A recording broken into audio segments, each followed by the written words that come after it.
किश रूप नहीं किश जात नाही, किश ढंग ना मेरा। क्या मुँह लै बोलह गुण विहोण, नाम जपया ना तेरा। क्या मुँह लै बोलह गुण विहोण,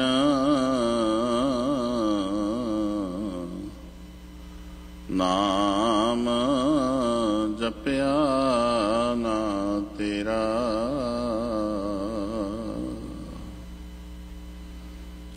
राजान राज पानान पान, देवान देव उपमा महान। सवर शतर तख्त दे मालक, गद्दी ते विराजमान। शब्दा अवतार शब्द गुरु, जागत जोत मन दे हनेरे नूं दूर कर। निरंकार परवदगार दे नाल मिलाउण वाले, सांझे रहबर मनुखता दा भला करन वाले साहिब श्री गुरु ग्रंथ साहिब महाराज जी, तिन्हां दे पावन हजूरी अंदर असी बहुत घट गिणती विच तन करके आए हुए हाँ। बहुताद गिणती घरां विच बैठ करके इस प्रोग्राम नूं असी सरवण कर रहे हैं। जो घरां विच Facebook YouTube Punjabi channel Punjabi राही इस प्रोग्राम नूं सरवण कर रहे हाँ, जे साडे कोल तन करके असी गुरु की शरण विच नहीं पहुँच पा रहे, मन दा टिका बनाओ, ध्यान गुरु चरणा विच लैके आओ। रसना नूं सारे सफला करो, कोई रसना भी वांझी ना रह जावे। वाहिगुरु जी का खालसा, वाहिगुरु जी की फतेह। अज दे पावन हुक्म नूं मैं आधार बना के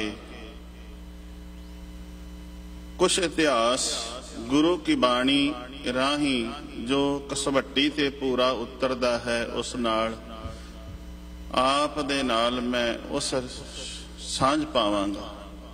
अज दे हुक्म विच मेरे पातशाह ने पावन हुक्म बख्शिश कीता, जह जह पेखों तहां हजूर, दूर कतहो ना जाई। रव रिहा सरबत्तर मैं, मन सदा ध्याई। फिर क्या ईत ऊत नहीं बीछड़ै, सो संगी गनिए। बिन सजाए जो निमख मैं, सो अल्प सुख पनिए।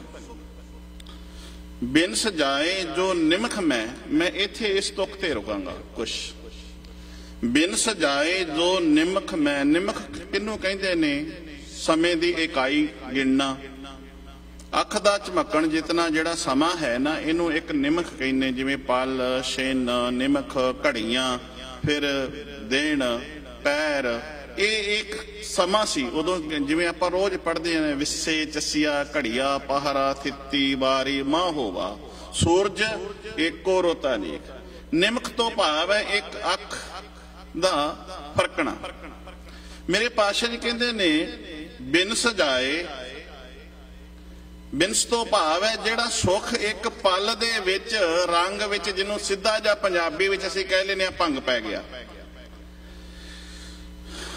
सो तो कहांगे ओ अल्प सुख। अल्प तो भाव है तुछ जिहा सुख है, पर उस सुख नूं मनुख किन्ना अहमियत दे रहा। उस सुख दे पिछे मनुख रब नालों टुट के किवें गुलाम हो जाता है। उस सुख नालों टुट, उस मनुख उस रब नालों टुट के इस सुख दे नाल किवें जुड़दा है ते इस गुलामी नूं किवें कबूल करदा है। इसे तुक नूं मैं होर तुकां दे नाल खुलांगा। ये जिहड़ा सुख है मनुख नूं गुलाम किवें बना दिंदा है। मेरे पातशाह कहंदे ने सो अल्प सुख भनीए बिन सजाए, जिहड़ा एक निमख अख दे झमकण जितने समय विच मनुख नूं गुलाम बना दिंदा है, वो सुख ते तुछ है। किवें गुलाम बनाउंदा है? ਜਦੋਂ ਮਨੁੱਖ ਸੰਸਾਰ ਵਿੱਚ ਆਉਂਦਾ ਹੈ ਫਿਰ ਨਿਰੰਕਾਰ ਨਾਲ ਟੁੱਟਦਾ ਹੈ, ਸੰਸਾਰ ਨਾਲ ਜੁੜਦਾ ਹੈ। ਬਾਣੀ ਦੇ ਵਿੱਚ ਅਸੀਂ ਰਹਿਣਾ ਹੈ। ਮੇਰੇ ਪਾਤਸ਼ਾਹ ਕਹਿੰਦੇ ਨੇ ਵਿੱਚੋਂ ਗਰਭ ਹੈ ਨਿਕਲ ਆਇਆ ਖਸਮ ਮਾਲਕ, ਵਿਸਾਰ ਭੁਲਾ ਦਿੱਤਾ, ਦੁਨੀਆ ਦੇ ਨਾਲ ਉਹਨੇ ਆਪਣਾ ਚਿੱਤ ਲਾ ਲਿਆ। ਦੁਨੀਆ ਸੰਸਾਰ ਦੇ ਨਾਲ ਆਇਆ, ਨਿਰੰਕਾਰ ਨਾਲ ਟੁੱਟਾ ਤੇ ਸੰਸਾਰ ਨਾਲ ਜੁੜਿਆ। ਅਲਪ ਸੁਖ ਭਨੀਐ, ਤੇ ਜਦੋਂ ਸੰਸਾਰ ਨਾਲ ਜੁੜ ਗਿਆ, ਨਿਰੰਕਾਰ ਨਾਲ ਟੁੱਟ ਗਿਆ, ਤੇ ਫਿਰ ਸੰਸਾਰ ਨਾਲ ਜੁੜ ਕੇ ਗੁਲਾਮ ਕਿਵੇਂ ਹੁੰਦਾ ਹੈ? ਬਾਣੀ ਦੀ ਤੁਕ ਰੱਖਾਂਗਾ ਨਾਲ, ਕਿਆ ਕਾਲ ਬੂਤ ਕੀ ਹਸਤਨੀ ਮਨ ਬੌਰਾ। ਇੱਥੇ ਆਵਾਜ਼ ਹੀ ਦਿੱਤੀ, ਅਲਪ ਸੁਖ, ਤੁਛ ਜਿਹਾ ਸੁਖ, ਜਿਸ ਕਰਕੇ ਵੱਡੇ ਵੱਡੇ ਜਿਹੜੇ ਮਨੁੱਖ ਨੇ ਝੁਕ ਜਾਂਦੇ ਨੇ, ਗੁਲਾਮ ਹੋ ਜਾਂਦੇ ਨੇ, ਸ਼ਰਮਸਾਰ ਹੁੰਦੇ ਨੇ। ਕਿਆ ਕਾਲ ਬੂਤ ਕੀ ਹਸਤਨੀ ਮਨ ਬੌਰਾ ਰੇ। ਬੌਰਾ ਕਹਿੰਦੇ ਕਵਲੇ ਨੂੰ, ਝੱਲੇ ਨੂੰ। ਹੇ ਕਵਲਿਆ ਮਨਾ, ਵੇਖ ਤੂੰ ਗੁਲਾਮ ਕਿਵੇਂ ਹੋਇਆ। ਪਹਿਲਾਂ ਤੇ ਗੁਲਾਮ ਐਵੇਂ ਹੋ ਗਿਆ ਕਿ ਸੰਸਾਰ ਦੇ ਵਿੱਚ ਰੋਜੀ ਦੀ ਖਾਤਰ ਤੂੰ ਨਿਰਭਉ ਦੇ ਨਾਲ ਨਾ ਜੁੜਿਆ, ਨਿਡਰ ਦੇ ਨਾਲ ਨਾ ਜੁੜ ਸਕਿਆ। ਤੂੰ ਡਰ ਦੇ ਵਿੱਚ ਆ ਗਿਆ, ਭੈ ਵਿੱਚ ਆਉਣ ਲੱਗ ਪਿਆ। ਪਹਿਲਾਂ ਰੋਜੀ ਕਮਾਉਂਦਾ ਸ਼ੁਰੂ ਕੀਤਾ ਆਪਣੇ ਜੀਵਨ ਦੇ ਨਿਰਵਾਹ ਵਾਸਤੇ, ਫਿਰ ਇਸੇ ਨੂੰ ਆਪਣੀ ਜ਼ਿੰਦਗੀ ਦਾ ਹੀ ਆਸਰਾ ਸਮਝ ਲਿਆ। ਪਹਿਲਾਂ ਤੇ ਮਨੁੱਖ ਜਦੋਂ ਸੰਸਾਰ ਵਿੱਚ ਕਾਰ ਵਿਹਾਰ ਅਸੀਂ ਵਰਕ ਕਰਦੇ ਆ ਨਾ, ਕਹਿੰਦੇ ਆ ਵੀ ਮੇਰੇ ਜੀਵਨ ਦਾ ਨਿਰਵਾਹ ਹੋ ਜਾਵੇ, ਮੇਰੇ ਘਰ ਵਿੱਚ ਗਰੋਸਰੀ ਆ ਜਾਏ, ਮੇਰਾ ਖਾਣਾ ਪੀਣਾ ਜਿਹੜਾ ਪ੍ਰਸ਼ਾਦਾ ਇਹ ਥੋੜੇ ਢੰਗ ਨਾਲ ਚੱਲੇ, ਮੈਂ ਕਿਸੇ ਕੋਲੋਂ ਮੰਗਾ ਨਾ। ਠੀਕ ਹੈ, ਇਸ ਕਰਕੇ ਮਨੁੱਖ ਇਸ ਪਾਸੇ ਤੁਰਦਾ ਹੈ। ਫਿਰ ਜਦੋਂ ਇਸ ਪਾਸੇ ਤੁਰਦਿਆਂ ਤੁਰਦਿਆਂ ਇਸੇ ਨੂੰ ਹੀ ਆਪਣੇ ਜੀਵਨ ਦਾ ਆਧਾਰ ਬਣਾ ਲੈਂਦਾ, ਉਸ ਨਿਰੰਕਾਰ ਨਾਲੋਂ ਦੂਰ ਹੋ ਗਿਆ। ਫਿਰ ਧਨ ਇਕੱਠਾ ਕਰਦਿਆਂ ਕਰਦਿਆਂ ਜਦੋਂ ਮਨੁੱਖ ਦਾ ਗੁਲਾਮ ਕਿਉਂ ਹੁੰਦਾ ਹੈ? ਜਦੋਂ ਲਾਲਚ ਵਸ ਹੋ ਜਾਂਦਾ ਹੈ ਵੀ ਇਹਦੇ ਕੋਲੋਂ ਮੈਨੂੰ ਬਹੁਤ ਪ੍ਰੋਫਿਟ ਮਿਲ ਰਿਹਾ, ਬੜਾ ਧਨ ਮਿਲ ਰਿਹਾ, ਫਿਰ ਉਹਦੀਆਂ ਸੁਣਦਾ ਵੀ ਹੈ, ਉਹਦਾ ਗੁਲਾਮ ਹੋ ਕੇ ਰਹਿੰਦਾ, ਫਿਰ ਸਦਾ ਸਹਿਮਿਆ ਰਹਿੰਦਾ ਹੈ ਮੈਨੂੰ ਕਿਧਰੇ ਜੋਬ ਤੋਂ ਜਵਾਬ ਨਾ ਦੇ ਦੇ, ਮੈਨੂੰ ਇਹ ਕਿਧਰੇ ਕੱਢ ਨਾ ਦੇਵੇ। ਉਹਦਾ ਜੀਵਨ ਹੀ ਸਹਿਮ ਗੁਲਾਮ ਹੋ ਕੇ ਜੀਵਣਾ ਸ਼ੁਰੂ ਹੋ ਗਿਆ। ਅਲਪ ਸੁਖ, ਥੋੜਾ ਜਿਹਾ ਸੁੱਖ ਦੇ ਲਈ ਮਨੁੱਖ ਗੁਲਾਮ ਹੋ ਗਿਆ।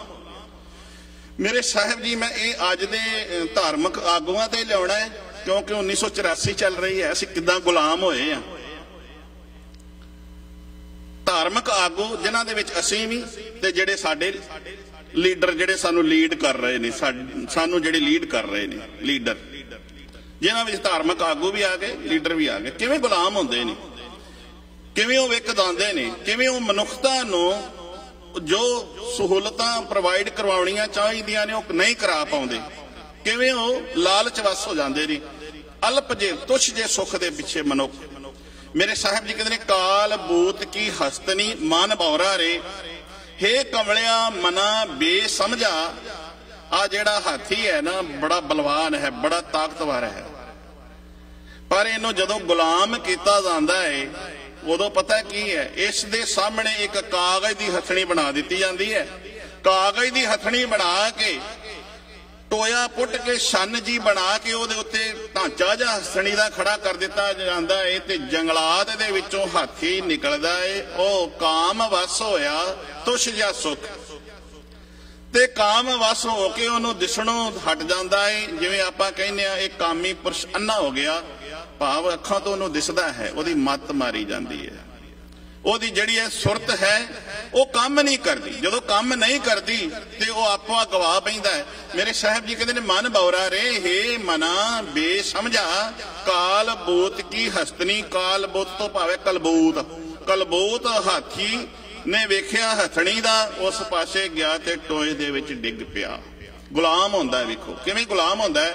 ਜਦੋਂ ਬਹੁਤ ਭੁੱਖ ਦੇ ਨਾਲ ਕਮਜ਼ੋਰ ਹੋ ਜਾਂਦਾ ਹੈ ਉਦੋਂ ਇੱਕ ਆਵਾਜ਼ ਕੱਢਦਾ ਹੈ, ਤੇ ਉਹ ਜਿਹੜੀ ਆਵਾਜ਼ ਹੈ ਨਾ, ਮੁਹਾਵਤ ਜਿਨ੍ਹਾਂ ਨੇ ਹਾਥੀ ਨੂੰ ਫੜਨਾ ਹੁੰਦਾ ਏ ਉਹ ਸਮਝ ਜਾਂਦੇ ਨੇ ਹੁਣ ਇਹ ਨਿਰਬਲ ਹੋ ਗਿਆ, ਹੁਣ ਇਹਦੇ ਅੰਦਰ ਕਮਜ਼ੋਰੀ ਆ ਗਈ ਹੈ, ਇਹ ਹੁਣ ਆਪਣੇ ਆਪ ਨੂੰ ਸਰੈਂਡਰ ਕਰ ਦਿੱਤਾ, ਇਹਨੇ ਹੱਥ ਖੜੇ ਕਰ ਦਿੱਤੇ ਨੇ, ਇਹ ਨਿਰਬਲ ਹੋ ਗਿਆ, ਉਹਦੇ ਵਿੱਚ ਬਲ ਨਹੀਂ ਹੈ, ਤੇ ਫਿਰ ਉਹਨੂੰ ਟੋਏ ਦੇ ਵਿੱਚੋਂ ਕੱਢ ਲਿਆ ਜਾਂਦਾ ਹੈ, ਪੈਰਾਂ ਨੂੰ ਸੰਗਲ ਮਾਰ ਦਿੱਤੇ ਜਾਂਦੇ ਨੇ, ਉਹਦੇ ਸਿਰ ਦੇ ਵਿੱਚ ਅੰਕਸ ਮਾਰਨਾ ਫਿਰ ਸ਼ੁਰੂ ਕਰ ਦਿੰਦਾ ਹੈ ਮੁਹਾਵਤ।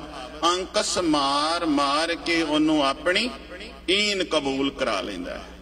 ਫਿਰ ਸਦਾ ਲਈ ਉਹਦੇ ਉੱਤੇ ਮੁਹਾਵਤ ਜਿਹੜਾ ਹੈ ਭਾਰ ਲੱਦ ਦਿੰਦਾ, ਭਾਰ ਲੱਦਦਾ ਹੈ, ਤੇ ਉਹ ਫਿਰ ਸਦਾ ਹੀ ਭਾਰ ਢੋਂਦਾ ਰਹਿੰਦਾ ਹੈ, ਗੁਲਾਮ ਹੋਇਆ ਰਹਿੰਦਾ ਹੈ। ਅੱਜ ਵੀ ਮਨੁੱਖ ਇਸੇ ਤਰ੍ਹਾਂ ਕੁਟੰਬ ਪਰਿਵਾਰ ਮੋਹ ਮਾਇਆ ਦੇ ਵਿੱਚ ਫਸ ਕੇ, ਜਿਸ ਅਸੀਂ ਰੋਜ਼ ਪੜ੍ਹਦੇ ਆ ਨਾ, ਇਹ ਕੁਟੰਬ ਤੂੰ ਜੇ ਦੇਖਦਾ ਚੱਲਾ ਨਹੀਂ ਤੇਰਾ ਨਾਲ, ਸਾਥ ਤੇਰਾ ਚੱਲਾ ਨਹੀਂ ਤਿਸ ਨਾਲ ਕਿਉਂ ਚਤਲਾਈਐ, ਐਸਾ ਕੰਮ ਮੂਲੇ ਨਾ ਕੀਚੈ ਜਿਤ ਅੰਤ ਪਛੋਤਾਈਐ। ਕਿਆ ਸਤਿਗੁਰ का ਉਪਦੇਸ਼ ਸੁਣ ਤੂੰ, ਇਹ ਕਿਸੇ ਥਰਡ ਪਰਸਨ ਦੀ ਗੱਲ ਨਹੀਂ ਹੈ, ਇਹ ਆਪਣੇ ਆਪ ਦੀ ਗੱਲ ਹੈ। ਆਪਣੇ ਮਨ ਨੂੰ ਆਖਿਆ ਤੂੰ ਸਤਿਗੁਰੂ ਦਾ ਉਪਦੇਸ਼ ਸੁਣ, ਕਿਉਂਕਿ ਅਸੀਂ ਗੁਰੂ ਦਾ ਉਪਦੇਸ਼, ਗੁਰੂ ਦੀ ਸਿੱਖਿਆ ਸੁਣਾਉਂਦੇ ਆ, ਸੁਣਦੇ ਨਹੀਂ ਆ। ਅਸੀਂ ਦੂਸਰਿਆਂ ਨੂੰ ਜ਼ਰੂਰ ਸੁਣਾ ਦਿੰਦੇ ਆ, ਦੂਸਰਿਆਂ ਨੂੰ ਜ਼ਰੂਰ ਦੱਸਦੇ ਆ, ਪਰ ਆਪ ਉਹਦੇ ਉੱਤੇ ਅਮਲ ਨਹੀਂ ਕਰਦੇ, ਆਪ ਅਸੀਂ ਇਹਨੂੰ ਫਾਲੋ ਕਰ। ਕਿਆ ਮਨ ਤੂੰ ਸੁਣ, ਸਤਿਗੁਰ ਦਾ ਉਪਦੇਸ਼ ਸੁਣ, ਤੂੰ ਉਸ ਗੁਰੂ ਦੇ ਉਪਦੇਸ਼ ਨੂੰ ਸੁਣ। ਜੇ ਤੂੰ ਉਸ ਨੂੰ ਸੁਣੇਗਾ ਤੇ ਉਸ ਨੂੰ ਅਮਲ ਦੇ ਵਿੱਚ ਲਿਆ, ਜੇ ਅਮਲ ਵਿੱਚ ਲਿਆਏਗਾ ਤੇ ਗੁਲਾਮ ਨਹੀਂ ਹੋਵੇਗਾ। ਪਰ ਅਸੀਂ ਗੁਲਾਮ ਕਿਉਂ ਹੋ ਰਹੇ ਹਾਂ? ਧਿਆਨ ਦਿਆ ਜੇ, ਸਾਨੂੰ ਗੁਰੂ ਕੀ ਬਾਣੀ ਅਸੀਂ ਪੜ੍ਹਦੇ ਜ਼ਰੂਰ ਹਾਂ, ਸੁਣਦੇ ਜ਼ਰੂਰ ਹਾਂ, ਪਰ ਉਹਨੂੰ ਜੀਵਨ ਵਿੱਚ ਅਮਲ ਦੇ ਵਿੱਚ ਨਹੀਂ ਲਿਆਉਂਦੇ। ਮੇਰੇ ਸਾਹਿਬ ਜੀ ਕਹਿੰਦੇ ਨੇ, ਕਾਲ ਬੂਤ ਕੀ ਹਸਤਨੀ ਮਨ ਬੌਰਾ ਰੇ, ਚਲਤ ਰਹਿਓ ਜਗਦੀਸ਼ ਕਾਮ ਸਵਾਏ ਗਜ ਬਸ ਪਰੇ, ਮਨ ਬੌਰਾ ਰੇ ਫਿਰ ਕਿਆ ਅੰਕਸ ਸਹਿਓ ਸੀਸ। ਫਿਰ ਅੱਗੇ ਮੇਰੇ ਸਾਹਿਬ ਜੀ ਕਹਿੰਦੇ ਨੇ, ਵਿਖੈ ਬਾਚ, ਇੱਥੇ ਰੁਕਣਾ ਪਏਗਾ। ਕਿਆ ਵਿਖੈ ਬਾਚ, ਇਸ ਵਿਸ਼ਿਆਂ ਵਿਕਾਰਾਂ ਨੂੰ ਸੁੱਖ ਨਾ ਨਿਰਾ ਜਾਣ।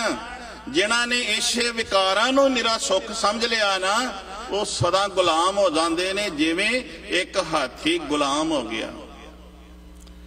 ਬਾਲ ਭੱਟ ਜੋ 1204 ਦੀ ਮੈਂ ਗੱਲ ਕਰਾਂਗਾ, ਗੁਰੂ ਨਾਨਕ ਸਾਹਿਬ ਮਹਾਰਾਜ ਤੋਂ ਆਉਣ ਤੋਂ ਵੀ ਪਹਿਲਾਂ ਦੀ ਗੱਲ ਕਰੀਏ। ਇੱਕ ਬਾਲ ਭੱਟ ਕਵੀ ਜੀ ਹੋਇਆ ਹੈ, ਉਹਨੇ ਇਹ ਬੋਲ ਲਿਖੇ ਨੇ, ਤੂੰ ਬੈਠੋ ਗੋਰੀ ਸੰਗ ਰਤੀਆ। ਇੰਨੀ ਤੁਕਾਂ ਦੇ ਵਿੱਚ ਵੇਖਿਆ ਜੇ ਕਿੰਨਾ ਕੁਛ ਉਹਨੇ ਲਿਖੋ ਦਿੱਤਾ ਹੈ। ਕਿਆ ਤੂੰ ਬੈਠੋ ਗੋਰੀ ਸੰਗ ਰਤੀਆ, ਅਵਰ ਗੋਰੀ ਤੇਰੋ ਘਰ ਤਕੀਆ। 1204। ਇੱਥੇ ਗੋਰੀ ਕਿਹਨੂੰ ਕਿਹਾ? ਮੁਹੰਮਦ ਗੌਰੀ। ਜਿਹੜਾ ਮੁਹੰਮਦ ਗੌਰੀ ਹੈ ਉਹ ਹਮਲਾਵਰ ਬਣਿਆ ਹੈ। ਇੱਥੇ ਉਸਨੇ ਬਾਲ ਭੱਟ ਨੇ ਕਿਹਨੂੰ ਕਿਹਾ? ਪ੍ਰਿਥਵੀ ਰਾਜ ਚੌਹਾਨ, ਜਿਹੜਾ ਰਾਜਾ ਹੈ, ਪ੍ਰਿਥਵੀ ਰਾਜ ਚੌਹਾਨ ਹੈ ਜਿਹੜਾ ਰਾਜ ਕਰ ਰਿਹਾ ਹੈ, ਤੇ ਉਹ ਰਾਜ ਕਰਦਿਆਂ ਹੋਇਆਂ ਦਾਤੇ ਨੂੰ ਦਤਾਰ ਨੂੰ ਭੁਲਾ ਕੇ, ਨਿਰੰਕਾਰ ਨੂੰ ਵਸਾਰ ਕੇ ਰੰਗ ਰਲੀਆਂ ਮਾਣ ਰਿਹਾ। ਉਹ ਵਿਕਾਰਾਂ ਦੇ ਵਿੱਚ ਦਿਨੇ ਰਾਤ ਡੁੱਬਿਆ ਹੋਇਆ ਹੈ। ਵੇਖੋ ਗੁਲਾਮ ਕਿਵੇਂ, ਜਿਹੜੀਆਂ ਕੌਮਾਂ ਗੁਲਾਮ ਹੁੰਦੀਆਂ ਨੇ ਨਾ, ਜਾਂ ਨਸ਼ਿਆਂ ਵਿੱਚ ਜਾਂ ਵਿਸ਼ਿਆਂ ਵਿੱਚ ਨਸ਼ੇ ਮਾਰਦੇ ਨੇ। ਅੱਜ ਸਾਡੇ ਪੰਜਾਬ ਦੀ ਗੱਲ ਜੇ ਅਸੀਂ ਕਰ ਰਹੀਏ, ਜੇ ਸਾਨੂੰ ਅਹਿਮਦ ਸ਼ਾਹ ਅਬਦਾਲੀ ਵਰਗੇ ਆਏ, ਬੜੇ ਬੜੇ ਹਮਲਾਵਰ ਹਮਲਾ ਕਰਨ ਵਾਸਤੇ ਆਏ, ਉਹਨਾਂ ਨੇ ਮਾਰਨਾ ਚਾਹਿਆ, ਉਹਨਾਂ ਨੇ ਬੰਦ ਵੀ ਕੱਟਿਆ, ਕਈ ਕੁਝ ਕੀਤਾ, ਪਰ ਸਿੱਖ ਕੌਮ ਕਦੀ ਮਰੀ ਨਹੀਂ ਤੇ ਨਾ ਇਹ ਮਰ ਸਕਦੀ ਹੈ। ਪਰ ਅੱਜ ਕਿਹੋ ਜਿਹਾ ਵਰਤਾਰਾ ਕੀਤਾ ਜਾਂਦਾ, ਉਹਨਾਂ ਨੂੰ ਗੁਲਾਮ ਕਿਵੇਂ ਕੀਤਾ ਜਾ ਰਿਹਾ, ਮਾਰਿਆ ਕਿਵੇਂ ਜਾ ਰਿਹਾ। ਜੇ ਅਸੀਂ 1984 ਦੀ 84 ਦੀ ਗੱਲ ਕਰ ਰਹੇ ਹਾਂ, ਹਰ ਸਾਲ ਮਨਾਈ ਜਾ ਰਹੇ ਹਾਂ ਤੇ ਮਨਾਉਂਦੇ ਰਹਾਂਗੇ, ਇਹ ਗੱਲਾਂ ਕਰਦੇ ਰਹਾਂਗੇ, ਗਾਉਂਦੇ ਰਹਾਂਗੇ, ਸੁਣਾਉਂਦੇ ਰਹਾਂਗੇ ਤੇ ਸੁਣਦੇ ਰਹਾਂਗੇ, ਹੈ ਨਾ ਜੀ। ਪਰ ਇਹਦੇ ਕੋਲ ਅਸੀਂ ਕੁਝ ਸਿੱਖਿਆ ਲਈ ਹੈ। ਉਦੋਂ ਤੇ ਸਾਨੂੰ ਉਸ ਤਰੀਕੇ ਨਾਲ ਮਾਰਿਆ ਗਿਆ, ਗਲਾਂ ਦੇ ਵਿੱਚ ਟਾਇਰ ਪਾ ਕੇ। ਅੱਜ ਉਸ ਤਰ੍ਹਾਂ ਨਹੀਂ ਮਰੇ, ਤੇ ਅੱਜ ਸਾਨੂੰ ਚਿੱਟਾ, ਅੱਜ ਸਾਨੂੰ ਪਤਾ ਕਿੱਦਾਂ ਮਾਰਿਆ ਜਾ ਰਿਹਾ। ਅੱਜ ਸਾਨੂੰ ਜ਼ਹਿਰ ਦਿੱਤਾ ਜਾ ਰਿਹਾ, ਮਿੱਠਾ ਜ਼ਹਿਰ ਘਰਾਂ ਤੱਕ ਪਹੁੰਚਾਇਆ ਜਾ ਰਿਹਾ। ਦੁੱਧ ਤੇ ਕੋਈ ਕਿਸੇ ਦੇ ਜਦੋਂ ਘਰ ਆਪਾਂ ਜਾਂਦੇ ਹਾਂ, ਦੋਧੀ ਦੁੱਧ ਲੈ ਕੇ ਆਉਂਦੇ ਨੇ ਨਾ, ਤੇ ਲੋਕਡਾਊਨ ਦੇ ਵਿੱਚ ਦੁੱਧ ਤੇ ਲੋਕਾਂ ਦੋਧੀਆਂ ਨੇ ਦੁੱਧ ਤੇ ਨਹੀਂ ਪਹੁੰਚਾਇਆ, ਪਰ ਨਸ਼ਾ ਜ਼ਰੂਰ ਘਰਾਂ ਤੱਕ ਪਹੁੰਚਾਇਆ ਹੈ। ਤੇ ਸਮੇਂ ਦੀਆਂ ਹਕੂਮਤਾਂ ਨੇ ਵੀ ਉਹ ਦੁਕਾਨਾਂ ਜ਼ਰੂਰ ਖੋਲ ਦਿੱਤੀਆਂ ਨੇ, ਹੋਰ ਭਾਵੇਂ ਖੁੱਲਣ ਤੇ ਭਾਵੇਂ ਨਾ ਖੁੱਲਣ, ਉਹ ਜ਼ਰੂਰ ਦੇ ਦਿੱਤੀਆਂ, ਖੋਲ ਦਿੱਤੀਆਂ ਨੇ। ਉਹਦੇ ਲਈ ਜ਼ਰੂਰ ਛੂਟ ਦੇ ਦਿੱਤੀ ਹੈ ਵੀ ਇਹਦੇ ਤੋਂ ਬਿਨਾਂ ਤੁਸੀਂ ਮਰ ਨਹੀਂ ਸਕਦੇ, ਇਹ ਅਸੀਂ ਖੋਲ ਰਹੇ ਹਾਂ ਵੀ ਇਹਦੇ ਨਾਲ ਤੁਹਾਡੇ ਛੇਤੀ ਪ੍ਰਾਣ, ਇਹਨਾਂ ਦੇ ਨਾਲ ਅਸੀਂ ਤੁਹਾਨੂੰ ਗੁਲਾਮ ਕਰਨਾ। ਕਿਉਂ ਕਿ ਤੁਹਾਨੂੰ ਅਸੀਂ ਸਰੀਰ ਕਰਕੇ, ਜੇ ਤੁਸੀਂ ਮਨ ਕਰਕੇ ਬਲਵਾਨ ਹੋ ਨਾ, ਤੇ ਤੁਹਾਨੂੰ ਤਨ ਕਰਕੇ ਕਮਜ਼ੋਰ ਕਰਨਾ ਹੈ। ਤੇ ਜਦੋਂ ਨਸ਼ਾ ਮਨੁੱਖ ਲਾਉਂਦਾ ਹੈ ਆਪਣੇ ਤਨ ਨੂੰ, ਉਦੋਂ ਸਰੀਰ ਕਰਕੇ ਗੁਲਾਮ ਉਦੋਂ ਹੁੰਦਾ ਜਦੋਂ ਅਸੀਂ ਸਰੀਰ ਕਰਕੇ कमजोर हो जाने फिर घरदियां दे भी मुथाज हो जाने। बाहरदियां दी ते गल, अपना गिलास पानी नहीं चुक के मनुख पी सकता, मुथाज हो गया, गुलाम हो गया। ते मेरे साहिब जी सानू कहंदे ने, मैं मनुख तू गुलाम किवें हो रहा है? ऐशो इशरत रंग रलियां जदों पृथ्वी राज चौहान मान रहा सी ते बाल भट्ट ने इशारा दे दिता भी ये तेरियां जड़ियां ने गुलामी दियां निशानियां ने, एक दिन तू गुलाम हो जाएगा। क्या तू बैठो गोरी रंग रतिया, तू भाव रंग रलिया मार रहे हैं। ते अगे कहंदा अवर गोरी तेरो घर तकिया, ते जेड़ा मुहम्मद गौरी है ना वो तेरे राज नूं वेख रहा है भी वो तेरे घर नूं तक रहा है कि मैं तेनों कदों गुलाम बना के मैं तेरे इस राज भाग नूं हड़प लेना है। वो भी अपनी विਉਂਤਾਂ बना रहा, तू ये विਉਂਤਾਂ बना रहा है। अज जेड़ा कामी पुरुष है वो काम दियां विਉਂਤਾਂ बनाउंदा रहिंदा है, ते मुहम्मद गौरी है वो जेड़ा है वो विਉਂਤਾਂ बना रहा है मैं इस नूं किवें हड़पना, इहदे राज नूं किवें हड़पना है। हुण एक होर तुक मैं पढ़ांगा गुरबाणी दी आप दे नाल। पढ़दे आ ना असीं, पाप की जंज लै काबलों धाया, जोरी मंगै दान वे लालो। क्या शर्म धर्म दोए छप खलोए, कूड़ फिरै प्रधान वे लालो। काजियां बामणा की गल थकी, अगद पड़ै से तान वे लालो। हुण जिहड़ी जनेत है, इहनूं जंज कहने आ, जिहड़ी जंज है वेखो जदों बरात आउंदी है, जनेत आउंदी है ते उस दे उत्ते केसर दा छिड़काव कीता जांदा सी। लोग पहला केसर दा छिड़काव करदे सन भी जंज आई है, बरात आई है। कई हुण फुल्लां दा भी करदे ने, पर इस जनेत नूं, इस जंज नूं बाबर जिहड़ा है जाबर बन के आ रहा है, हुक्मरान बन के आ रहा है। वो मुश मुश कोर रवाया वाली गल कर रहा है, एमनाबाद उत्ते हमला कर रहा है। पर ਉਹਦੇ ਨਾਲ तुलना क्यों दी? सोने की तुलना अज तक किसी ने लोहे नाल तुलना दी वेखी है? नहीं। पर वो तुलना इस करके दिंदे ने धन गुरु नानक साहब महाराज कि अज मनुख की हालत जो बरात आउंदी है, जनेत आउंदी है ना, उदों की मंगिया जाता? पहली सट्टे ये कहा जाता भी नशा किन्ने प्रकार का होगा, केड़ी केड़ी वैरायटी की बोतल होएगी, ते मास किन्ने प्रकार का होएगा, धक्का, फिर गड्डी केड़ी दिती जाएगी। ये तां ही तुलना उहदे नाल कीती गई है, धक्के नाल। क्योंकि बाबर भी है ना, क्या काजियां बामणा की गल थकी, ब्राह्मण जेड़े ने ना वो हिंदू धर्म दे विआह कराउंदे ने ते जेड़े काजी ने वो निकाह कराउंदे ने।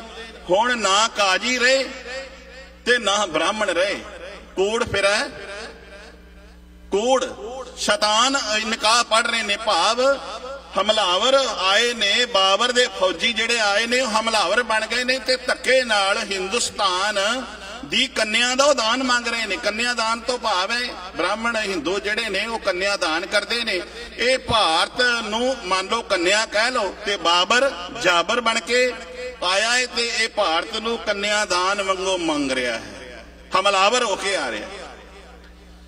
ते इस करके उहदे नाल तुलना कीती। अज भी जड़ियां जनेतां आउंदियां ने, बरातां आउंदियां ने, जदों असीं अज पंजाब विच वेखदे आ कोई पैली वेचण तो बिना धी दा विआह नहीं कर सकदा,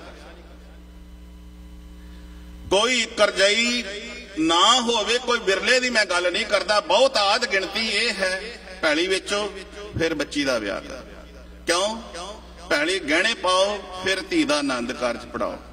कारण की है? वेखो वेख, असी अपनी हैसियत तो बाहर जाने आ बई फलाने ने फलाने बैंकट हाल दे विच विआह कीता, मैं भी उत्थों ही करना। बड़े बड़े महंगे बैंकट हाल ने।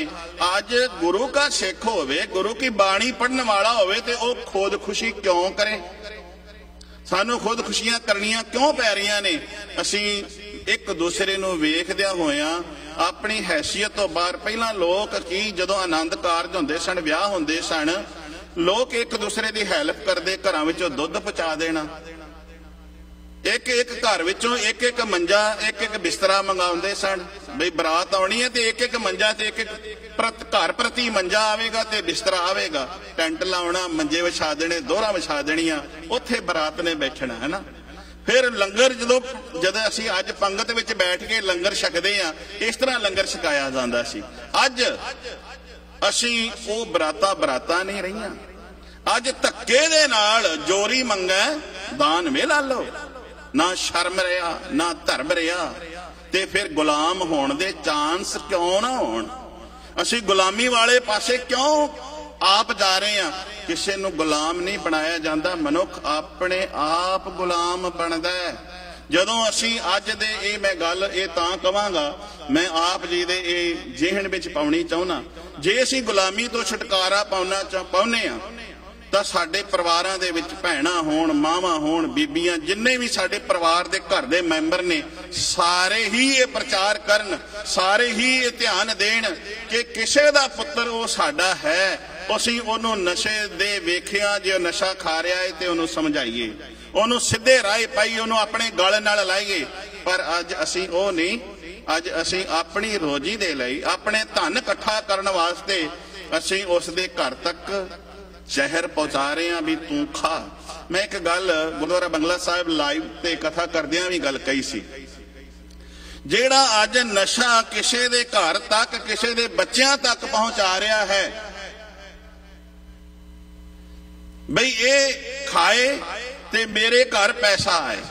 पर एक दिन जेड़ा नशा वेचण वाला है उसनूं ये समझ लेना चाहिए, जदों तेरे बच्चे, तेरे न्याणे स्कूल विच जां कॉलेज विच जां किसे महकमे दे अंदर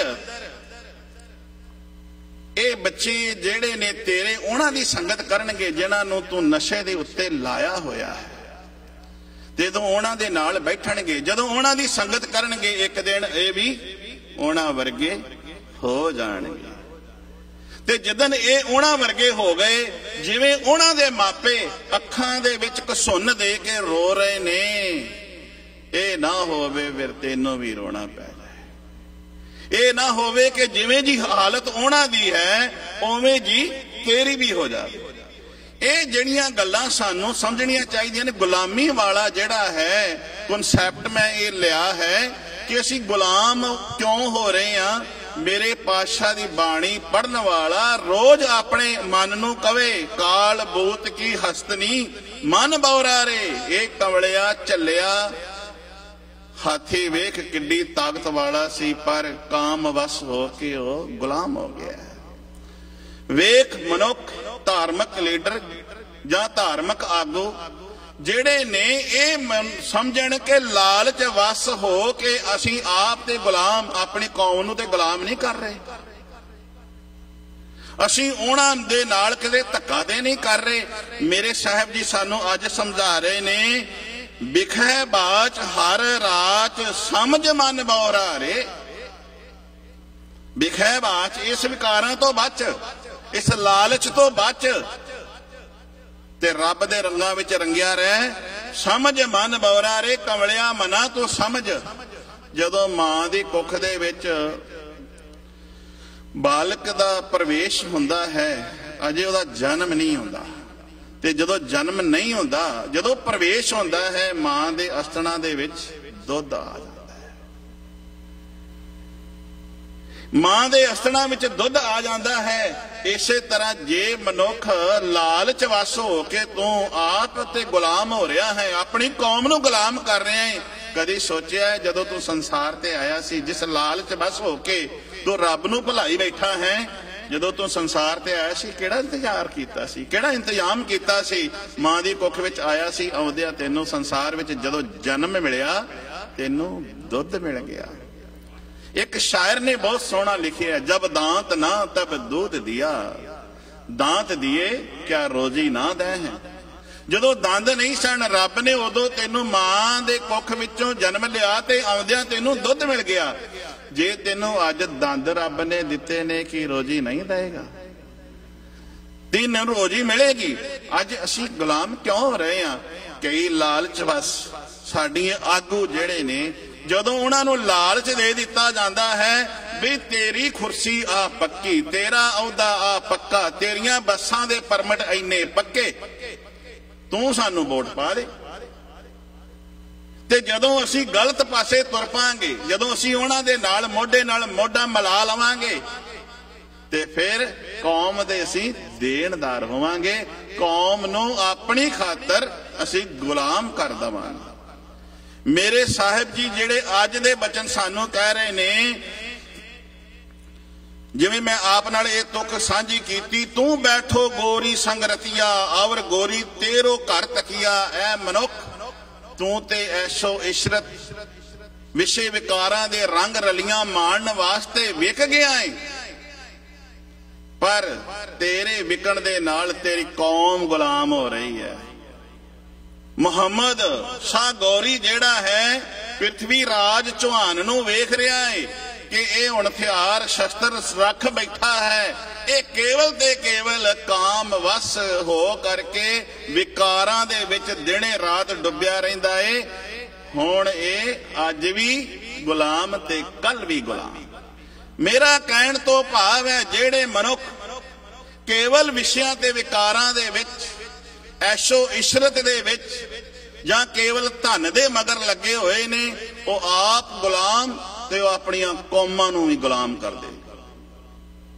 ਅੱਜ ਨਹੀਂ, ਉਦੋਂ 1984 ਦੀ ਅਸੀਂ ਜਿਹੜੀ ਗੱਲ ਕਰ ਰਹੇ ਹਾਂ, 1984 ਅੱਜ ਵੀ ਬਣੀ ਹੋਈ ਹੈ।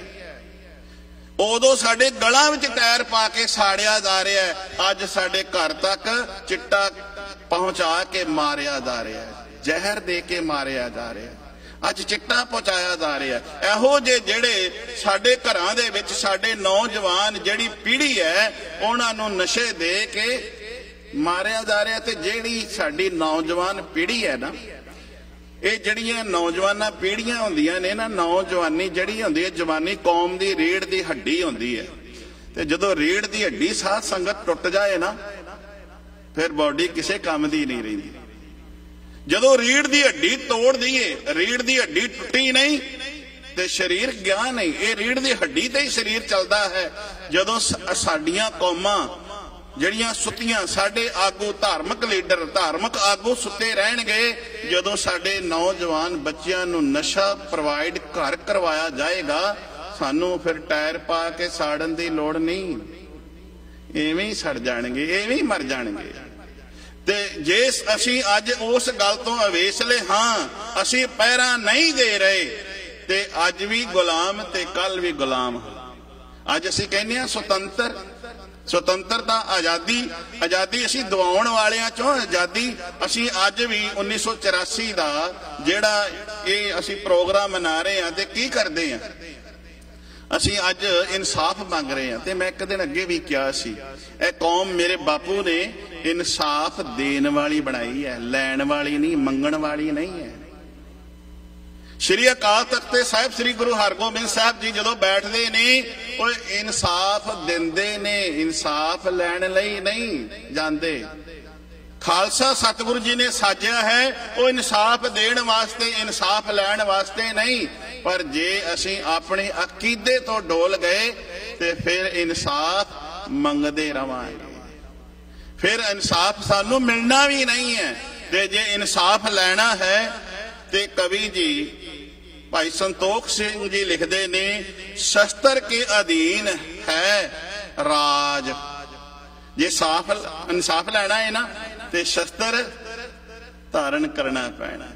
ਸ਼ਾਸਤਰ ਤੇ ਸ਼ਸਤਰ ਦਾ ਮਿਲਾਪ, ਭਗਤੀ ਤੇ ਸ਼ਕਤੀ, ਜਿਸ ਨੂੰ ਅਸੀਂ ਰੋਜ਼ ਕਹਿੰਦੇ ਹਾਂ, ਭਗਤੀ ਤੇ ਸ਼ਕਤੀ। ਜੇ ਗੁਲਾਬ ਦੇ ਸੁੰਦਰ ਫੁੱਲ ਨੇ ਨਾ, ਤੇ ਤੁਸੀਂ ਉਹਦੀ ਟਾਹਣੀ ਨਾਲ ਵੇਖੋ, ਕੰਡੇ ਵੀ ਲੱਗੇ ਹੋਏ। ਜੇ ਸੋਹਣਾ ਗੁਲਾਬ ਲੱਗਦਾ ਹੈ, ਤੇ ਜੇ ਗੁਰੂ ਨਾਨਕ ਦਾ ਇਹ ਫੁੱਲ ਸੁੰਦਰ ਹੈ ਨਾ, ਤੇ ਮੇਰੇ ਪਾਤਸ਼ਾਹ ਨੇ ਨਾਲ ਸਾਨੂੰ ਸ਼ਸਤਰ ਵੀ ਦਿੱਤਾ ਹੈ, ਪਰ ਅਸੀਂ ਸ਼ਸਤਰ ਨਹੀਂ। ਕਿਆ ਸ਼ਸਤਰ ਕੇ ਅਧੀਨ ਹੈ ਰਾਜ, ਜੋ ਨਾ ਧਰੈ ਤਿਸ ਬਿਗੜੈ ਕਾਜ। ਜੇ ਗੁਲਾਮੀ ਦੀਆਂ ਜੰਜੀਰਾਂ ਕੱਟਣੀਆਂ ਨੇ, ਤੇ ਸਾਨੂੰ ਸ਼ਸਤਰ ਧਾਰਨ ਕਰਨੇ ਪੈਣਗੇ। ਕਿਆ ਜਾਂ ਤੇ ਸਰਬ ਖਾਲਸਾ ਸੁਣੀਐ। ਇਹ ਖਾਲਸਾ ਜੀ ਸਾਰਿਆਂ ਨੂੰ ਮੈਂ ਕਹਿ ਰਿਹਾ, ਜਿਵੇਂ ਆਪਾਂ ਰੋਜ਼ ਬਾਣੀ ਪੜ੍ਹਦੇ ਨਾ, ਸਾਚ ਕਹੋ ਸੁਣ ਲਿਹੋ ਸਭੈ, ਸਾਰੇ ਸੁਣੋ। ਕਵੀ ਜੀ ਕਹਿੰਦੇ ਨੇ, ਜਾਂ ਤੇ ਸਰਬ ਖਾਲਸਾ ਸੁਣੀਏ ਆ ਯੁੱਧ, ਸਰਬੇ ਉੱਤਮ ਗੁਣੀਏ। ਯੁੱਧ ਤੋਂ ਭਾਵ ਹੈ ਸ਼ਸਤਰ ਧਾਰਨਾ, करना सब तो उत्तम जानो शस्त्र धारण करना। फिर जब हमरे दर्शन को आवो बने सुचेत तन शस्त्र सजावो। मेरे पातशाह ने कहा सी हरगोबिंद साहब महाराज ने, जदों सिखो जदों मेरे दर्शन करने लई आवो शस्त्र धारण करके आओ। शस्त्र धारण कीते होणगे, तुसी शस्त्रां नूं सजाया होवेगा ते जदों तुसी सज धज के शस्त्रां नाल लैस हो के घोड़े ते सवार हो के आओगे ते मैं तुहानूं खुश वेखांगा, प्रसन्नता मेरी तुहाडे उत्ते होवेगी। किते बापू कहंदा है कि मेरा पुत्र टुटियां चपड़ां पाई फिरदा होवे, रुलिया खुलिया होवे, नहीं, वो आप भावें रुलिया खुलिया होवे पर ओदा जदों पुत्र किधरे किसे अहुदे ते होवे, किधरे चंगे ब्रांडेड कपड़े पाए होण, चंगे बूट शूट पाए होण ते दूरों ही कहंदा है वो मेरा पुत्र आ रहा है। मेरे गुरु ने किधरे नहीं कहा भी तू रुलिया खुलिया रह, तू चंगियां गड्डियां भी रख, चंगे ब्रांडेड कपड़े भी पा, हर फैशनलिटी हंडा, पर चित दे विच चेता तेरा बापू रवे। ओने की कहा सी जो उसने उपदेश दिते ने ना, धन जियो ते को जग में, मुख ते हार चित में युद्ध विचार। मुख तो तेरे वाहिगुरु वाहिगुरु चलदा होवे ते विउंतां तेरियां राज नूं बनाउण दियां ते चलाउण दियां चलदियां होण। ए ना होवे कि तू गफलत दी नींदरे सौ जावें ते तेरा गुलाम हो जावे, तेरा राज भाग चले जावे। मैं एक तुक कह के समाप्ति करदा, इनू जरूर याद करिया जे। तू बैठो गोरी संगरतिया अवर गोरी तेरो कर तकिया। क्या पृथ्वी राज चौहान तू ते रंग रलियां मार रहे हैं, ऐशो इशरत विच डुबिया होया है। मुहम्मद गौरी तेरे राज नू तक रहा है, कदों तेरे राज नू उन्हें हड़प लैना है। असीं भी अज आ वेख लीए कि साडे राज भाग नू तक्कड़ वाले, टैर पाउण वाले, कदी कदी पग दे उत्ते वो हमलावर हमला करने वाले, कदी स्ट्रक्चर ते कीता जांदा सी। जदों दरबार साहब ते हमला कीता जांदा सी, अब्दाली वर्गे तोड़ जांदे सन, असीं फिर बना लैंदे सन। पर हुण साडे किस दे उत्ते हमला कीता जा रहा है, ये विचार मैं कल दे समय विच रखांगा। जिहड़ा सानू सदा नहीं मिटाउण दे हमलावर हमला कर रहे ने, इन्ने को बचन कहिंदे आ। गुरु के बचन जाणदियां हिरदे विच वसायो, मेरियां भुल्लां ना चितारदियां सीस दिया जे। गुरु शब्द इतिहास दी विचार करन दी समझ आ जावे। वाहिगुरू जी का खालसा, वाहिगुरू जी की फतेह।